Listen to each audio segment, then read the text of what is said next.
अजित पवारांच्या पक्षाकडून मंत्रिपदासाठी प्रफुल्ल पटेलांच्या नावावर शिक्कामोर्तब करण्यात आलाय। दिल्लीमध्ये पार पडलेल्या बैठकीमध्ये पटोलेंच्या नावावर शिक्कामोर्तब झालेला आहे आणि उद्या प्रफुल्ल पटेल कॅबिनेट दर्जाच्या मंत्रिपदाची शपथ सुद्धा घेणार आहेत। आपण पाहिलं की उद्या पंतप्रधान मोदी सुद्धा पंतप्रधान पदाची शपथ घेणार आहेत आणि या मंत्रिपदासाठी सुद्धा चर्चा बरीच होती।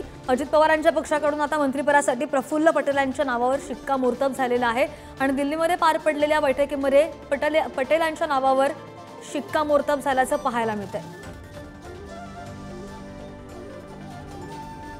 तर उद्या प्रफुल्ल पटेल कॅबिनेट दर्जाच्या मंत्रिपदाची शपथ घेणार आहेत। या संदर्भात अधिकची माहिती घेऊयात। आमचे प्रतिनिधी शिवाजी काळे आपल्या सोबत आहेत। शिवाजी, आपण पाहतोय प्रफुल्ल पटेलांची राजकीय जो प्रवास होता तो सुद्धा दीर्घ आहे आणि त्यात चर्चा सुद्धा होतीच। प्रफुल्ल पटेलांच्या नावावर कॅबिनेट दर्जाच्या मंत्रिपदाची शपथ ते घेणार आहेत आणि शिक्कामोर्तब झालाय, मोठी बातमी। प्रफुल्ल पटेल हे उद्या मंत्रिपदाची शपथ घेणार ते आता कन्फर्म होताना पाहायला मिळते। याचं कारण असं आहे की सुनील तटकरे आणि प्रफुल्ल पटेल हे दोनच खासदार आहेत। सुनील तटकरे यांच्या कन्या आदिती तटकरे हे राज्यामध्ये कॅबिनेट मंत्री आहेत आणि त्या पार्श्वभूमीवरती आपण पाहिलं तर प्रफुल्ल पटेल यांना मंत्रिपद मिळण्याची शक्यता दाट होती आणि त्याचबरोबर तटकरे यांच्या घरामध्ये बहुतांश जे पदं पाहिली तर मोठ्या प्रमाणात मुलापासून मुलगी आणि स्वतः तेही अशी एवढी मोठी पदं पक्षाची एकाच घरात असल्यामुळे नाराजी उत्पन्न होऊ शकते आणि या सगळ्या पार्श्वभूमीवरती प्रफुल्ल पटेल यांच्या नावावरती शिक्कामोर्तब झाल्याचं कळतंय।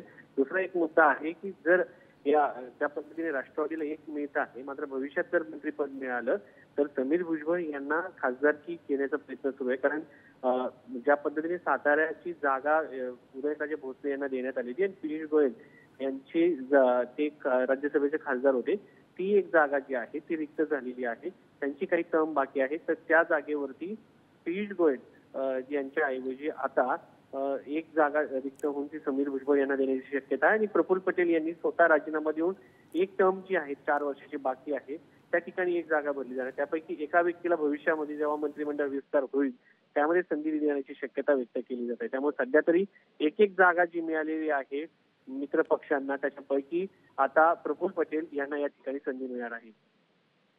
नक्कीच शिवाजी, धन्यवाद दिलेल्या सगळ्या माहितीसाठी।